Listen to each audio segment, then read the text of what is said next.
Last time, you guys saw us go down to Idaho to visit our friends at Grind Hard Plumbing and turn my cardboard-aided design into actual metal. And boy, does this cross member look good. But not only did we do the cross member, we got the upper link mount, lower link mount, frame plate, and cross member mount all done at Ethan's shop as well.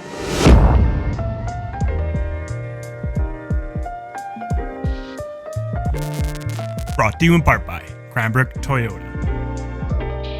But before we get too excited and start welding all this stuff together, we need to do something that I have not been looking forward to at all. And that is making clearance. This is a true rear sump oil pan for the 1UZ engine. If you check it out, you can see that it is super skinny and the sump is all the way in the back. If we compare that to the oil pan that is on the truck, you can see this guy is super fat. There's no room to put the upper link up in this area here, and it's not rear sump enough. See that big old notch? I had to make that so that the pumpkin didn't come in and smash into it. And it's dented, so I've definitely have still made contact, even with bump stop setup. Because even though that is the factory Lexus rear sump oil pan, it's more of a mid sump. So this will solve all those issues. The only problem is, it doesn't come welded. I did not want this to hit the floor. Sorry about that, buddy. Luckily, the setup for it is pretty straightforward. It's the main body of this oil pan is just 3 different parts. Line it up, weld it together. We also get a bung for a drain plug and gotta throw a dipstick tube somewhere in here. But hey, at least this means we get to play with our new Yes Welder some more.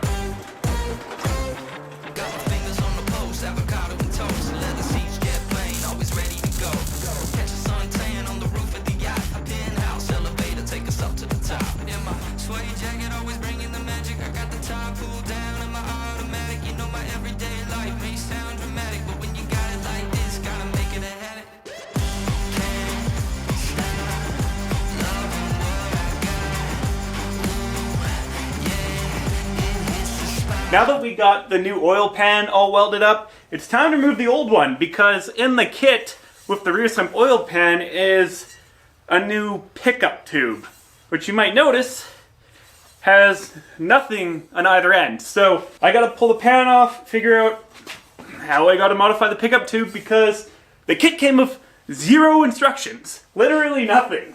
I don't even know where the dipstick has to land on that pan. So that's awfully convenient. But to figure out where everything goes, gotta pull the old one off first.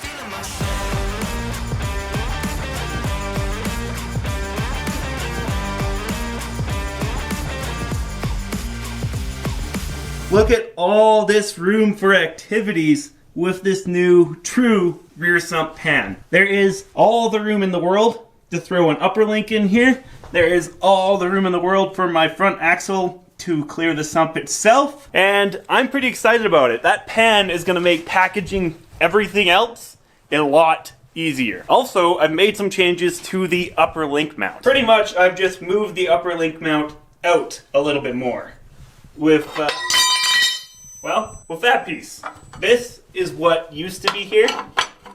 And as you can see, the hole for that is significantly shorter than where it is now. And the reason for that is I'm trying to avoid this big old arch on the upper link mount, just to kind of have it as straight as possible. What I'm aiming for is equal length links for top and bottom. That's pretty much what the Martech kit is that's in my Tacoma, and that's kind of what I'm trying to replicate with the pickup, because I love how good the Tacoma rides compared to this thing on leaf springs. Martech did a killer job with that kit. Plus, Nick from Martech has been a huge help with this project. Anytime I've got a question on geometry or whatever, I just send him a quick text. He is super quick to reply.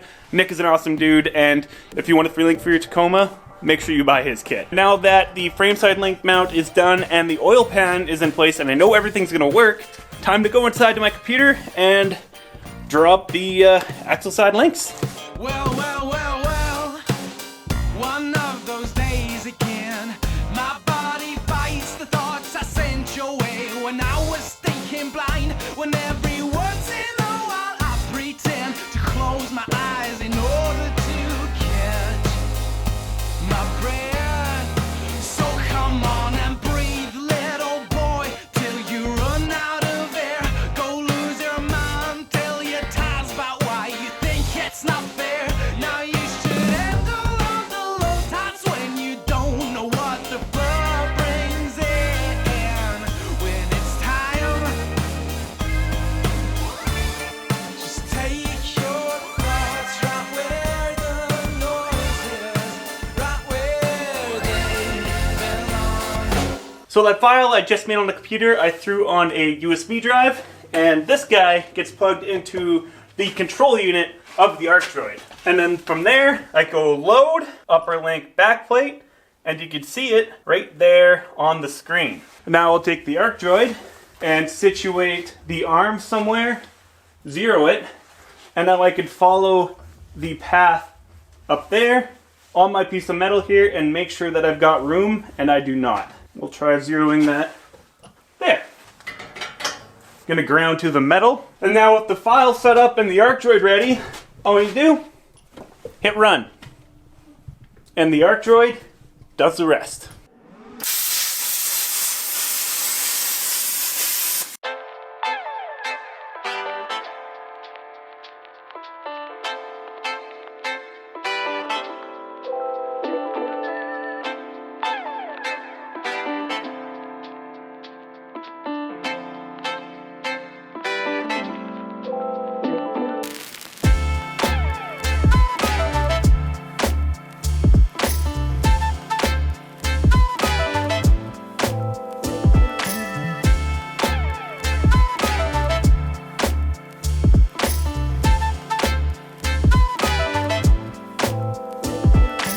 We've got our 3-link brackets, we've got our DOM tubing to make the links, and the last thing we need is for the heim joints to show up.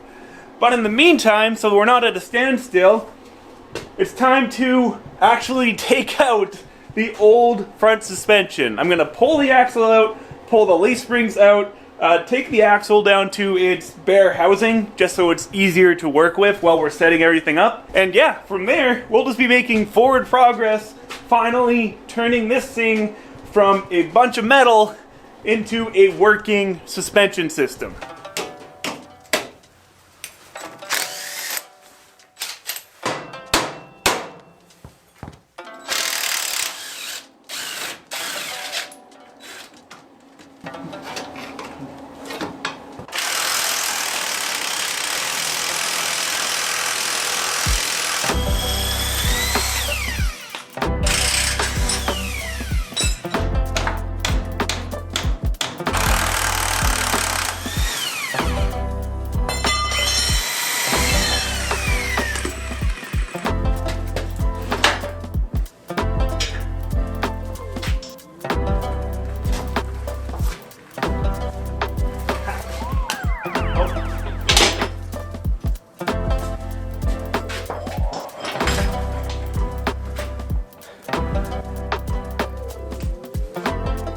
Winner, winner! Well, I'm kind of itching to actually weld on some of these brackets that we cut out with the ARC droid. So let's strip down my front axle to just a bare axle, take off the tires and knuckles, the third member, get it as light and easy to work with as possible, and start gluing some of these brackets together.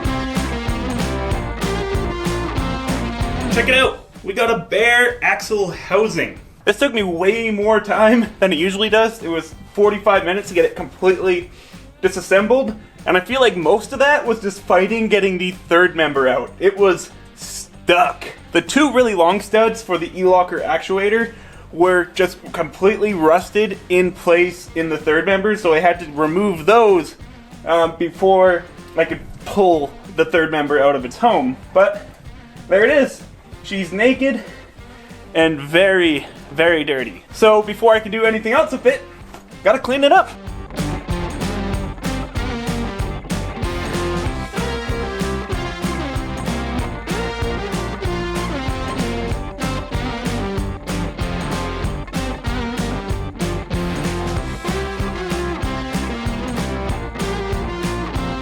Before I took this axle out of the truck, I actually marked right there with a grinder. That is where the upper link needs to land. So this guy will ultimately be there somewhere, which means this upper truss is in the way. And instead of completely cutting it out, I still want it to be here. So I think I'm just going to kind of mock up my brackets around it and then cut the truss to match where the upper link mounts need to be.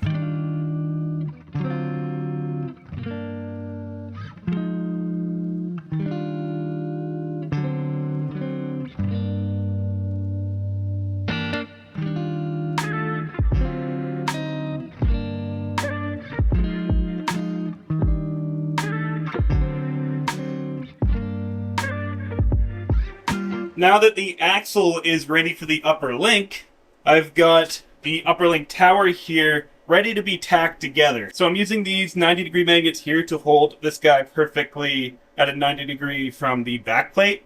And then I will tack this guy in place and then do the same thing for the other side. I don't want to permanently weld anything together because I'm still waiting for my heim joints. I don't want to burn this all together fully and not be able to slide my heim joint in where it needs to go.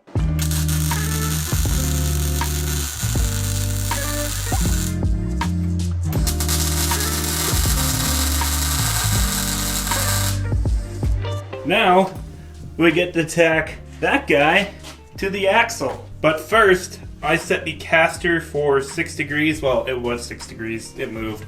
But you can see this tower is turned back just slightly. So I've got a bit more trimming to do so that I can get it perfectly straight, because with this at 6 degrees, I want that to be like perfectly 90 degrees straight up and down.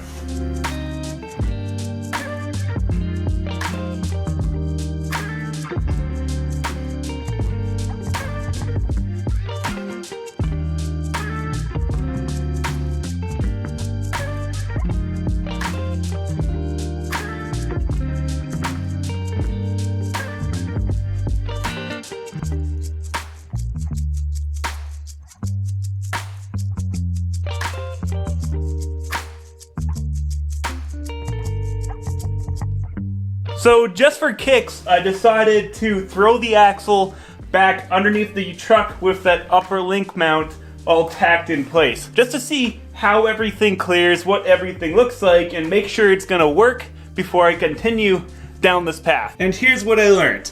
I've got a lot more up travel now than I used to. So if you picture a leaf spring that used to be on top of here, the U-bolt flip plate, and a 2-inch bump stop, we've gained like 3-4 inches of possible up travel here. However, but if you look at my motor mount up there, the upper link tower here is totally hitting it, which is something that I totally anticipated happening. So I picked these guys up. These are bushings to go inside the OM tube that I will then build new motor mounts out of. Instead of going straight across and then picking up this mount here off of the factory Lexus mount, I'm going to build a mount that kind of comes up to that bushing and straight over, which would then give us a whole lot more room to play down there. Anyways guys, that about wraps up today's episode of Dirt Garage. We got a bunch of work done, but there's still so much more to be done. I still need to get a bit more 1/4-inch plate to pump out the lower link brackets. I'm also still waiting on the heim joints from Rough Stuff, so that I can make links, or at least use those heims to make sure all my spacing, my brackets are where they need to be so I can actually weld everything together. But it won't be long till we have a complete suspension system under this truck. Anyways, if you guys could do me a huge favor, hit that thumbs up button, and hey, consider subscribing. We got a lot more work to do on this thing, and I'm excited to show you. Anyways, we'll see you in the next one. Peace.